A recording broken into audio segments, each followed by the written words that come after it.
Hi friends, welcome back to my channel Sri Lakshmi Shankar blogs. ఎలా ఉన్నారేంటి అందరూ? బాగున్నారా? నేనైతే చాలా బాగున్నాను. మీరు కూడా బాగుండాలని భగవంతుడిని అయితే మనస్ఫూర్తిగా కోరుకుంటున్నానండి. ఈరోజు ఉదయాన్నే లగవంగానే వెయిట్ చెక్ చేసుకున్నాం. వెయిట్ చెక్ చేసుకుంటే 71 అయితే ఉన్నానండి. ఇక్కడ అంటే 71 కేజెస్ అయితే ఉన్నాను. 73 నుంచి 71కి అయితే వచ్చాను. సో ముందైతే 71.35 గ్రామ్స్ అయితే ఉన్నానన్నమాట. సో అరౌండ్ ఈ రోజుకి అయితే 350 గ్రామ్స్ అయితే వెయిట్ లాస్ అయ్యాను. సో త్వరగా 70కి కూడా రీచ్ అవ్వాలి. సో బాగా వాకింగ్ చేయాలి, వర్కౌట్స్ చేయాలి. వర్కౌట్స్ అంటే ఏమీ ఉండవండి, ఇంట్లో చేసుకునే చిన్న చిన్న ఎక్సర్సైజెస్ అనమాట.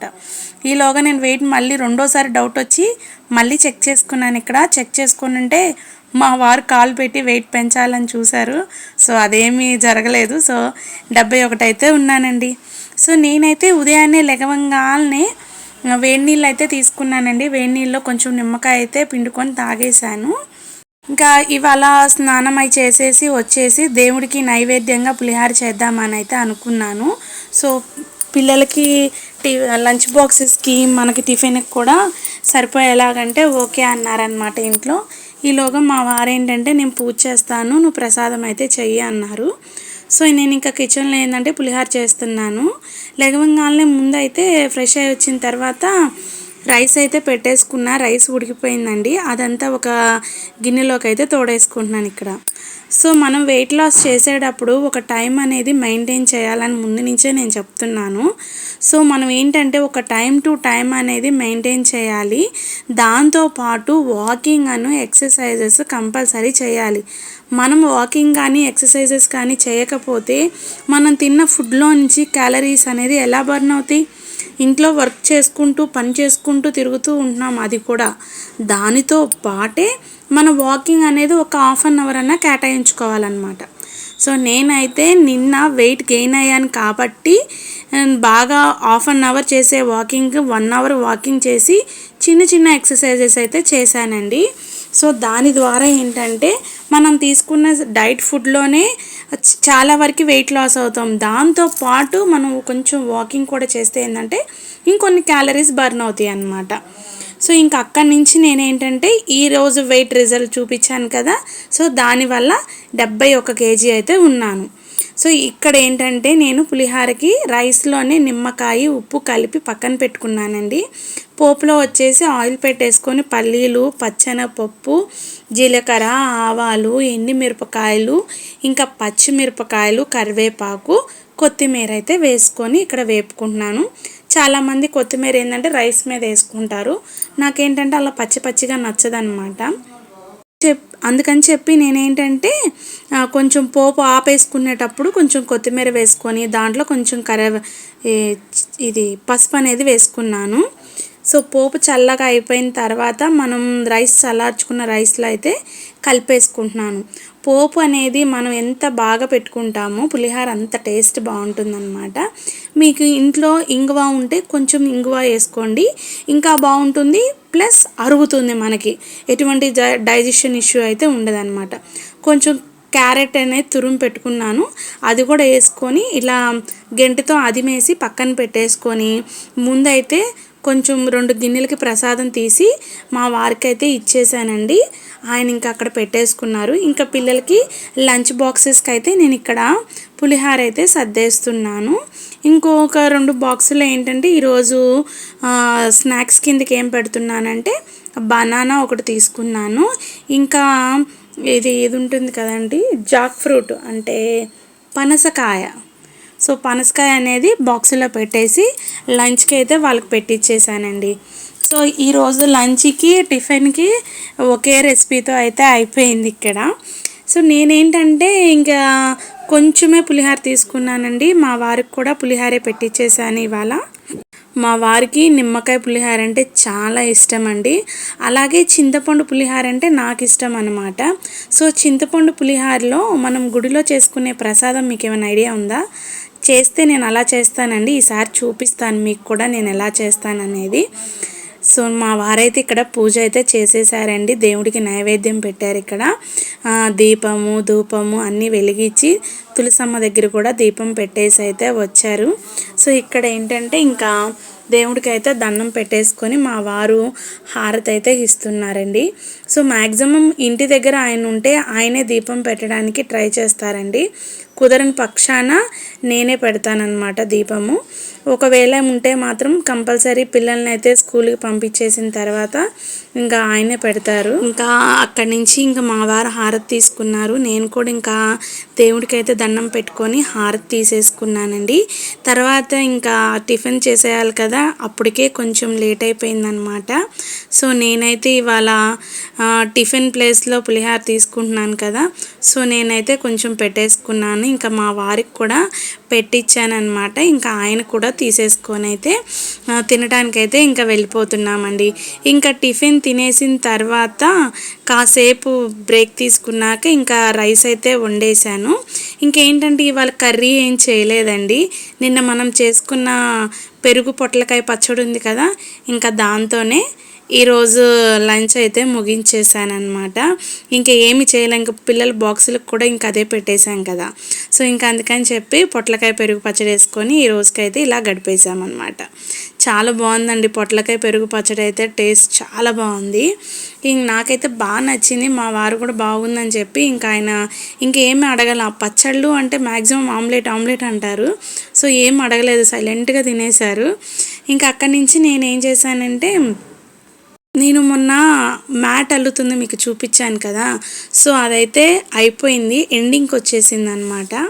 సో నేనేం చేస్తున్నానంటే ఇక్కడ ఇంకా ఎండింగ్కి వచ్చిన తర్వాత 2 నిడిల్స్ ఉంటాయి కదా, ఒక నిడిల్ తీసేసి ఇంకా కుట్టేస్తున్నాను అనమాట. సో ఫినిష్ అయిపోయింది ఆల్మోస్ట్, ఇది ఇంకా అయిపోయినట్టే. ఇంకా కుట్టేసుకుంటే మ్యాట్ అనేది ఫినిష్ అవుతుంది అనమాట. ఇది అల్లటం ఒక ఎత్తు అయితే కుట్టడం ఒక ఎత్తు అనమాట. అల్లటం ఈజీగానే ఉండిద్దండి. కుట్టడం ఏంటంటే ఆ హోల్స్లోకి దబ్బలం ఎక్కించుకొని ఇటు పక్క దాంతో మనం జాయింట్ వేసుకుంటూ కుట్టుకుంటూ రావాలన్నమాట. సో నేను ఇది నేర్చుకున్నప్పుడు కొంచెం ఇబ్బంది ఏమో, నాకు రాదేమో అనుకున్నాను, కానీ చాలా ఇష్టంగా నేర్చుకున్నానండి. జస్ట్ నేర్చుకొని ఇంకా వెంటనే మ్యాట్ అయితే అల్లేసాను అనమాట. మీకు ఆల్రెడీ చూపించాను నేను ఏమేమి మ్యాట్లు అల్లానో. ఇదైతే నేను ఇప్పుడు అల్లింది కొత్త మోడల్ అనమాట. మనకు అల్లటం నేర్చుకుంటే చాలండి, మనకి ఏ రకమైన డిజైన్ కావాలంటే ఆ రకంగా మనం అల్లుకోవచ్చు. అల్లటం అనేది మనకి చేయి తిరిగితే చాలన్నమాట. సో అక్కడైతే మొత్తం అయిపోయింది. ఇంక ఈ రౌండ్ సర్కిల్ కూడా క్లోజ్ చేసేసుకోవాలి. ఆపోజిట్లో కుట్టుకొని అలా జస్ట్ అలా కింద ముందుకు లాక్కున్నామంటే ఇంకా అది హోల్ అనేది టైట్ అవుతుంది. మొత్తం అరౌండ్ మొత్తం కుట్టేసేసుకొని ఇంకా బ్యాక్ సైడ్ టర్న్ తిప్పుకొని ఇంకా ముడిలేసేసుకుంటే మ్యాట్ అనేది ఫినిష్ అయిపోతుందండి. వీటి వల్ల చాలా ఉపయోగాలు అయితే ఉన్నాయండి. త్వరగా పాడవు, మీకు కుట్లు ఊడిపోవు. ఈవెన్ ఇవి మ్యాట్స్ మనం వాషింగ్ మిషన్లో వేసి వాష్ చేసుకున్నా కూడా మంచిగా ఉంటాయి. చూడండి ఎలా బాగుందో, అసలు ఎంత బాగుందో కదా. కాలు కింద చాలా సాఫ్ట్గా ఉంటుంది. వాష్రూమ్స్ దగ్గర వాటర్ అయ్యి బాగా తీసుకుంటాయి అన్నమాట. మీకు కానీ కావాలి అనుకుంటే మాత్రం నాకు మాత్రం మెసేజ్ చేయండి, కామెంట్ చేయండి. కంపల్సరీ నేను లాంగ్ వీడియో చేయడానికి ట్రై చేస్తాను. ఇంకా నిన్న తెచ్చుకున్న గోంగూర ఆకుకూరలు ఉన్నాయి కదా, అవన్నీ అయితే నేను ఇక్కడ బాక్సుల్లో పెట్టేసుకుంటున్నాను. కరివేపాకు, కొత్తిమీర, ములక్కాయలు, గోంగూర ఉన్నాయి కదా, ఇవన్నీ తీసుకొని కరివేపాకు ఏంటంటే అడుగున టిష్యూ వేసుకొని కరివేపాకు పెట్టుకొని పైన టిష్యూ వేసుకున్నామంటే 10 రోజులు కాదు, నెల రోజులైనా ఫ్రెష్గా ఉంటుంది. ఈవెన్ ఏ సీజన్ అయినా సరే ఫ్రెష్గా ఉంటుంది. అలాగే ములక్కాయలు, కరివేపాకు, కొత్తిమీర కూడా అంతేనండి. అడుగున టిష్యూ వేసుకొని పైన వేసుకుంటే సరిపోతుంది. సో గోంగూర అంతా ఒలిచేసి పక్కన పెట్టుకున్నా. ఇంకా పిల్లలు అయితే స్కూల్స్ నుంచి వచ్చేసారండి.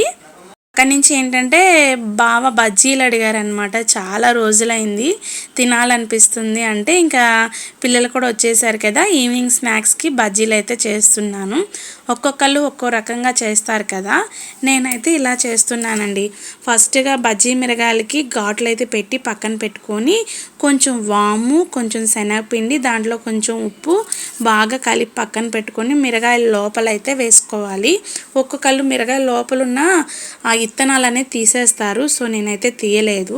సో పిండిలో వచ్చేసి మిగిలిపోయింది కదా, కొంచెం వాము, శనగపిండి, కొంచెం బియ్యపిండి, కొంచెం కారం, కొంచెం ఉప్పు అయితే వేసి బాగా ఎక్కడ లంప్స్ లేకుండా అయితే కలుపుకోవాలి. అదేనండి, ఎక్కడ ఉండలు లేకుండా సాఫ్ట్గా బజ్జీ బ్యాటరీ ఎలా కలుపుకుంటాం, కొంచెం జారు కాకుండా అటు గట్టిగా కాకుండా మధ్యస్థంగా కలుపుకోవాలన్నమాట. ఈలోగా నేనేంటంటే పక్కనే కొన్ని ఉల్లిపాయలు అనేది కట్ చేసి పెట్టానండి, గట్టి పకోడీ చేసుకుందామని. అదే బియ్యపు పిండి పకోడీ అండి. ఈలోగా ఏంటంటే కొంచెం ఉల్లిపాయలు, కొంచెం ఉప్పు, కొంచెం కొత్తిమీర, కొంచెం నిమ్మకాయ పిండి పక్కన పెట్టుకుంటే ఆ బజ్జీల మధ్యలో మనం పెట్టుకోవడానికి బాగుంటుంది. ముందే ఎందుకు కలుపుతున్నానంటే మనం ఇవన్నీ ముందుగానే కలిపి పెట్టుకుంటే ఆ పులుపు ఉప్పు అనేది వాటికి బాగా పడుతుంది అన్నమాట. సో పొయ్యి మీద ఏంటంటే నేను ఆయిల్ పెట్టేసుకొని బజ్జీలు అయితే వేసేసుకుంటున్నాను ఇక్కడ. సో చిన్ని మిరగాయలు కాసిన కొన్ని ఉన్నాయి, కొంచెం బారు మిరగాయలు అయితే ఉన్నాయి అన్నమాట. సో నేనైతే ఇక్కడ ఫస్ట్ బజ్జీలు అయితే ఆయిల్లో వేసేసుకుంటున్నాను. ఆయిల్ మరీ ఎక్కువగా మాడిపోయేదాకా ఉండొద్దండి, కొంచెం మీడియం ఫ్లేమ్ మీద ఆయిల్ హీట్ ఎక్కగానే కొంచెం మీడియం ఫ్లేమ్ పెట్టుకోండి, తర్వాత మళ్ళీ హై ఫ్లేమ్ మీద అయితే పెట్టుకోవచ్చు. ఇక్కడ నేనైతే బజ్జీలు అయితే తీసేస్తున్నానండి, మంచిగా ఏగినాయి కదా.